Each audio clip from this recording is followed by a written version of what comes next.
Check, check, check. All right, podcast time. Let's see what we can do here. 1 2 1 2 1 2 1 1 1 1 1 1 1 1 1 1 1 1. All right. This should be working. I'll leave you to edit this as you see fit.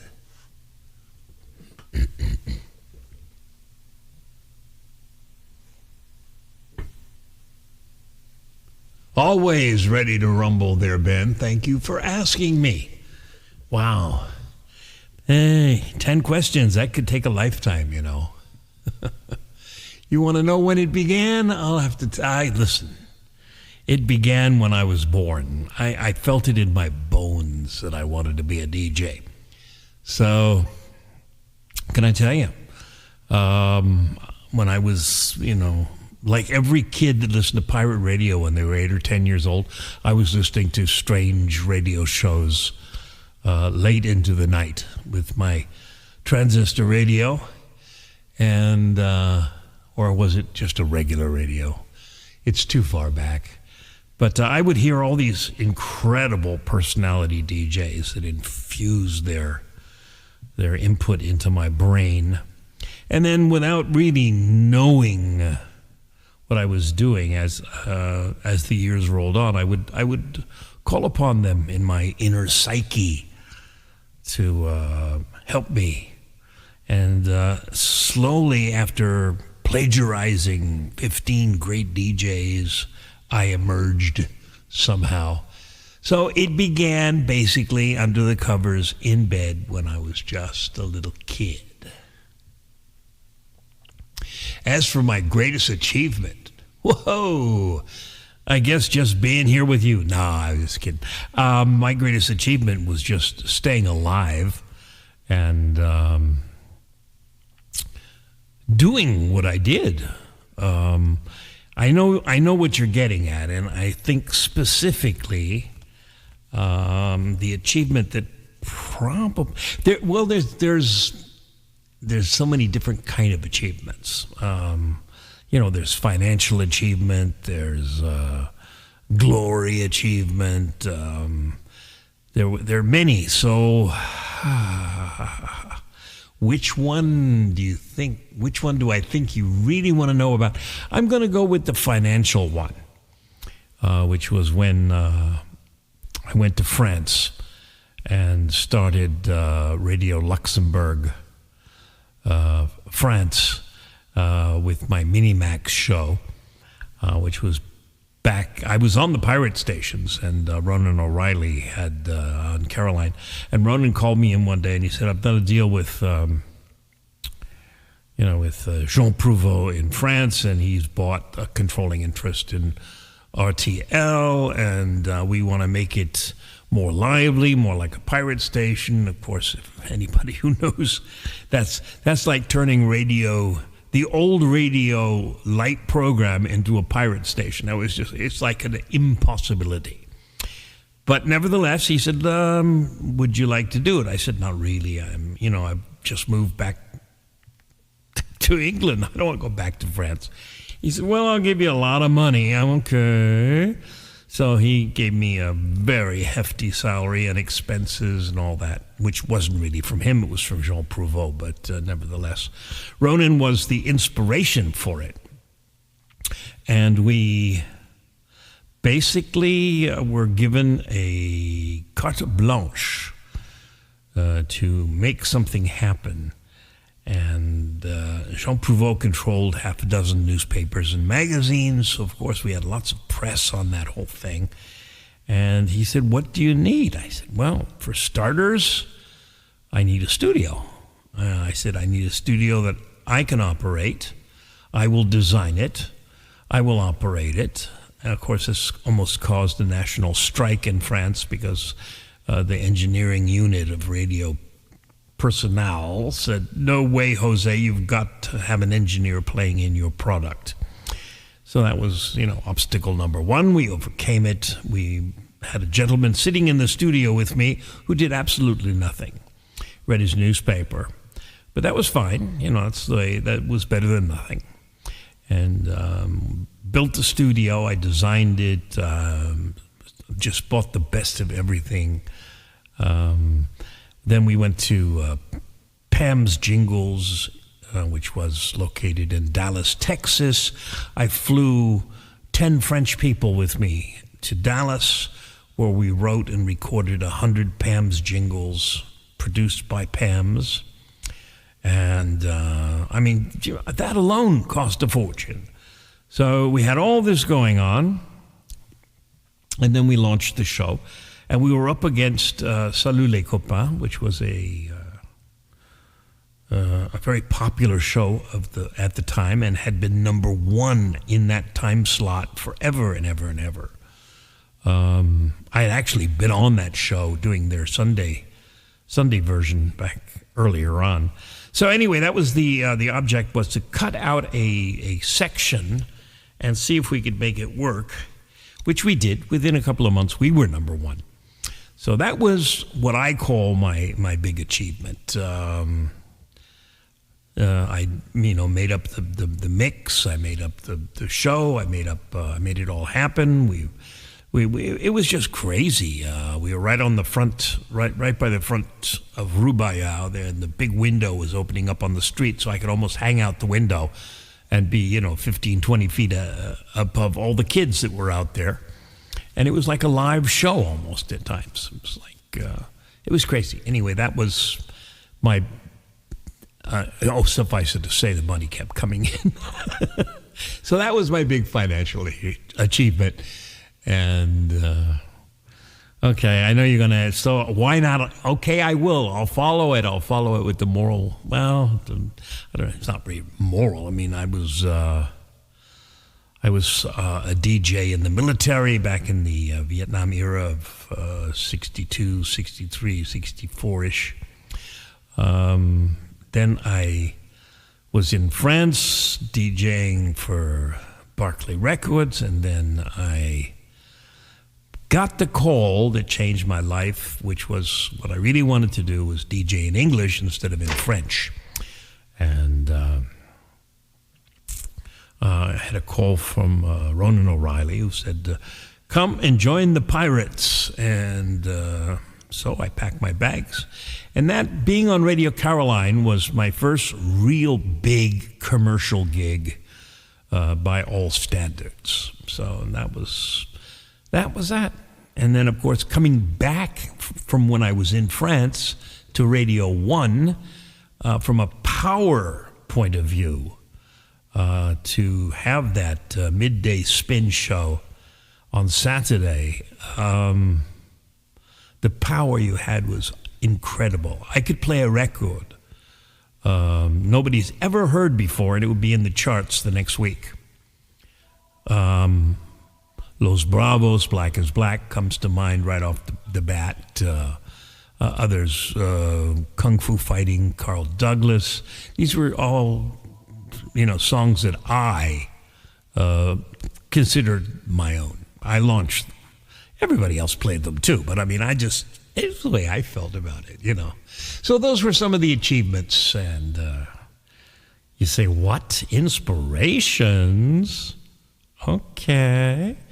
My inspiration is to live another 5 years if I can. That would be great, because I'm incredibly old and ancient. But I've been very fortunate that my voice so far has not broken. I can't do what I used to do, though. I used to be able to do some crazy things with my voice. Now it's just kind of warm and old. You know what I'm saying? And that was my inspiration. That was, I'm not an inspirational kind of guy, I don't think. I would have loved to have been a successful record producer. I'm very, very frustrated. I made a lot of, produced a lot of records, and I thought some of them were pretty good, but either, you couldn't get them distributed, or you couldn't get them released, or you couldn't get them played on the radio, and that was the same frustration that Ronan O'Reilly had, which is why he launched Radio Caroline. He was frustrated he couldn't get his records played on the radio. Yay Yay, Georgie Fame was the main one. That came out. Nobody wanted to play it. he got so frustrated, he said, fine, I'll buy a station and I'll stick it outside of the 12-mile limit. And pirate stations were born.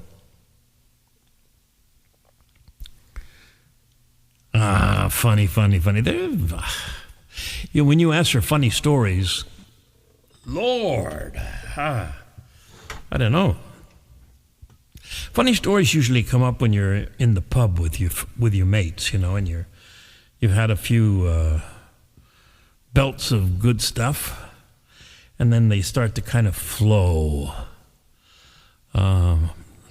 Funny stories.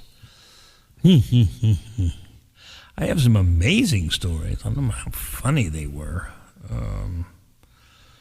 Well, back in the day when I was a crazy DJ running around the country, of course we would be doing gigs. I did a gig in Bristol one night, and I met this girl, and I mean, it was not really funny, but I mean, she said, "Oh, you can come home with me. You don't have to stay in a hotel or anything." And so I went home with her and spent the night there after the gig, of course. And we're talking in the morning, very early, around 6 or 7 in the morning.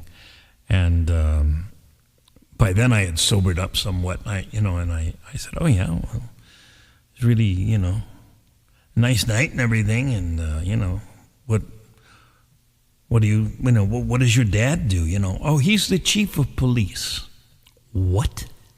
You're kidding me?" No, he's the chief of police. I went, "Okay, where's the window?" And out I crept, and I kind of knocked on the door of a couple of the roadies who had stayed over as well. And I said, "Don't start the van," because everything was so quiet. It was one of those, I didn't want to wake anybody up. And I said, "Let's push it." And luckily we're on a decline, so we started pushing it down the road, and got it out of audio range of her father. I thought, oh, I could just see it now, So that's just one example of a funny story for me, anyway. As for radio journeys, I can tell you about that. I kind of did it already in another sense, because my radio journey started, like I said, as a kid under the covers, and then the military, and then from the military I went to a broadcast school, because in America, back in those days, in the early 60s anyway, I'm probably still now, because it's a question of the FCC, the Federal Communication Commission or whatever. A DJ cannot be a DJ without a license, and you cannot have a license without passing tests, and it's like going to school. And so I went to the Chris Borden School of Broadcasting when I got out of the military, and got my license. And from there I went to France, and I worked as a record producer, unsuccessfully, I might add, because basically I'm kind of tone deaf. But the desire is there. I just, it's like that. So Eddie Barclay, the late Eddie Barclay, who owned the largest independent company, Barclay Records, he said, "Mike, I love you dearly, but you can't really produce, so why don't we put you to better use?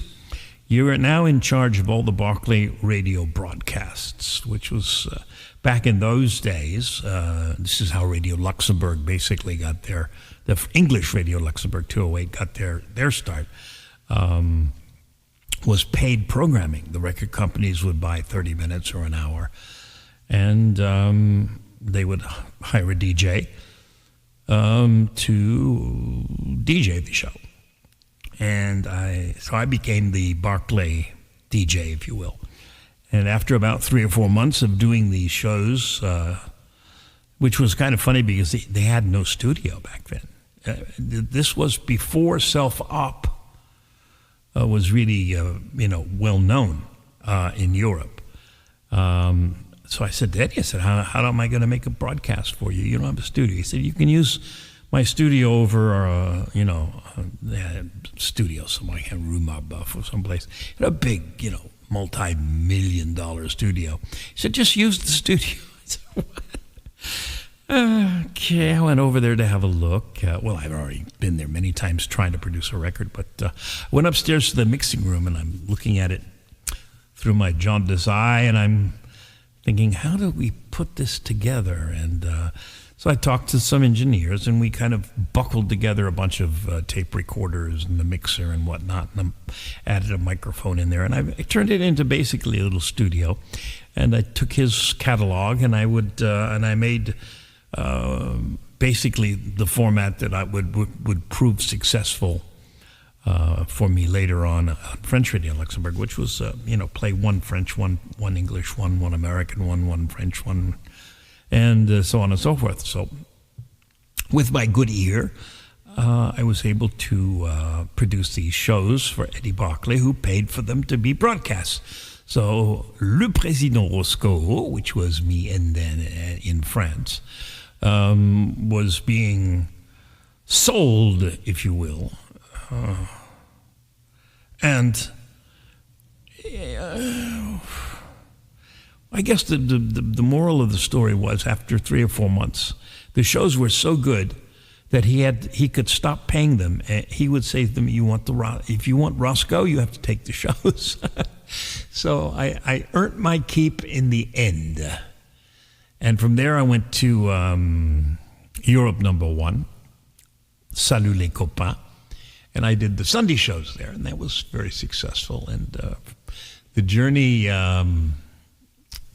from there went to Radio Caroline.